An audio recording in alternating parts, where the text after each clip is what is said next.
Good afternoon students. Today I will teach you Standard 7 Science Chapter number 1 Section C. कुछ questions जो last time रह गए थे वो अभी हम इस वीडियो में कवर करेंगे. Okay, so let's start. Figure based question, figure के बेस पे कुछ क्वेश्चंस हैं वो हमें क्लियर करने हैं. तो first, which process is study through this experiment. इस एक्सपेरिमेंट के थ्रू हम कौन सी प्रोसेस को पढ़ेंगे. तो हम पढ़ेंगे फोटोसिंथेसिस प्रोसेस के बारे में. तो आप लिखेंगे photosynthesis process is studied through this experiment. Photosynthesis की प्रोसेस हम इस एक्सपेरिमेंट के थ्रू पढ़ेंगे. Second, the name the solution usually used in such experiment to test and the presence of starch. ऐसा कौन सा सॉल्यूशन हमने इसमें यूज़ किया जिससे हमें पता चलेगा कि इसमें स्टार्च प्रेजेंट है या नहीं. तो सॉल्यूशन हमने यूज़ किया है उसका नाम है potassium hydroxide solution. Potassium hydroxide solution. Second, what will be finally observed in the experiment leave at and the experiment. इस एक्सपेरिमेंट में हमने क्या देखा. जब हमने लीफ का एक्सपेरिमेंट करना स्टार्ट किया तो क्या था और जब एंड हुआ तब क्या था. It means that the dark paper clipped leaf did not carry out photosynthesis in the absence of carbon dioxide. ये जो एक्सपेरिमेंट है इसमें हमने यहाँ पे डार्क पेपर क्लिप लगाया था जिसकी वजह से यहाँ पे इतने पार्ट में कार्बन डाइऑक्साइड नहीं जा सकता है और उसकी वजह से ये जो पार्ट है उसने ग्रो नहीं किया और ये पार्ट जो है वो वाइट कलर में चेंज हो गया बिकॉज फोटोसिंथेसिस की मदद से ही ये पार्ट लीव्स जो है वो ग्रीन होती है और उसे खाना मिलता है. Second, observe the given figure, answer the question the following. इसमें भी हमें ऑब्जर्व करना है फिगर को और उसके बेस पे हमें आंसर देना है. तो फर्स्ट क्वेश्चन है लेवल the figure about the showing the cross sections of a leaf marked as A B C D.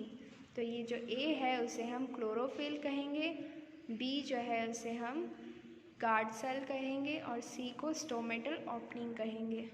Okay.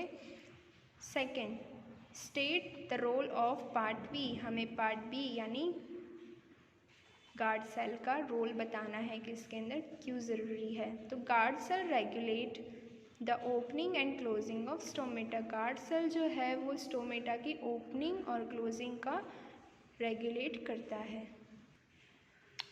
Third question, what role does A part play during the process of photosynthesis.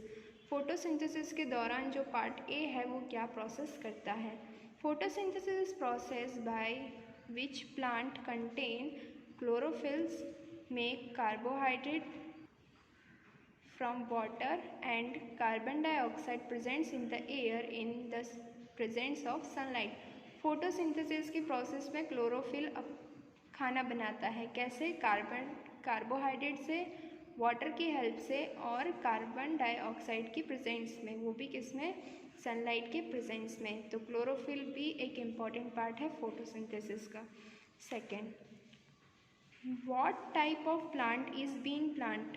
किस type के plants को हम bean plants कहते हैं. तो first, bean plants are family herbaceous type plants which are used as vegetable. Bean plants को हम herbaceous family plants कहते हैं और जो खाना सब्जियों में एज अ वेजिटेबल यूज़ करते हैं ह्यूमंस और animals. Second question, why was the farmer planting bean plants all around the crops. जो फार्मर्स हैं वो बीन प्लांट्स यानी जो herbaceous है प्लांट्स हैं उन्हें अपने क्रॉप्स के आसपास क्यों उगाते हैं. The field in which leguminous plants are grown from time to time do not need addition of nitrogenous fertilizer. Because जो फील्ड होती है उसे नाइट्रोजन की ज़रूरत होती है. तो जो लेग्यूमिनस प्लांट होते हैं वो टाइम टू टाइम ग्रो होते रहते हैं और उन्हें नाइट्रोजनस की ज़रूरत नहीं होती है. तो डबल खेती करने के लिए वो बीन प्लांट्स को उगाते हैं. Name the type of bacteria involve in this process. इस प्रोसेस के दौरान कौन से बैक्टीरिया इसमें इन्वॉल्व होते हैं. तो nitrogenous bacteria involve in this process, इस प्रोसेस में नाइट्रोजिनस बैक्टीरिया इन्वॉल्व होते हैं। Life skill activity. Visit a greenhouse located in your area along with your teacher. Observe how they arise, plant and out of they regulate water and light and carbohydrate. Prepare a report on the basis of your observation. हमें green house में जाना है, हमारा जो area है वहाँ पे, और वहाँ पे जाके हमें ये देखना है जो प्लांट है वो कैसे उगते हैं, उसके अंदर किस तरीके से कार्बन डाइऑक्साइड, वाटर और जो लाइट है वो किस तरीके से रेगुलेट होती है, ये हमें ऑब्ज़र्व करना है और इसमें हमें डिस्कस करना है कि हमने उसमें क्या क्या देखा। Answer, green house is a transparent structure made of glass that aim and increasing the inner temperature of structure. It's help to grow a plant to cold weather by providing regulating condition. Green house जो होता है वो properly glass से बना हुआ होता है, कांच से बनाया होता है, और उसकी वजह से जो ठंडियों में पेड़ पौधे उगते हैं तो उन्हें एक प्रॉपर टेम्परेचर मिल सके, इसलिए ग्रीन प्लांट्स उगाया जाता है। ग्रीन प्लांट्स में जो लाइट होती है, a greenhouse is constructed in a such way that is grab the minimum sunlight. Green house इस तरीके से बनाया जाता है कि जितनी भी सनलाइट आती है वो उसे ट्रैप कर सके, मतलब अपने पास इकट्ठा करके रख सके। A wall is reflected a large amount of trapping light, और जो वॉल्स है वो उसमें से जो लाइट ट्रैप करते हैं, इकट्ठा करते हैं, वो प्लांट्स के ऊपर जाती है। वाटर रेगुलेट करते हैं, जो कैपिलरीज मेट होते हैं वहाँ पे वाटर को, प्लांट्स को टाइम टू टाइम वाटर दिया जाता है, और वहाँ पे कुछ ऐसे इंसेक्ट छोड़े जाते हैं जिसकी वजह से जो प्लांट्स हैं उन्हें कम वाटर देना पड़े। कार्बन डाइऑक्साइड रेगुलेट होता है आसपास की हवाओं से।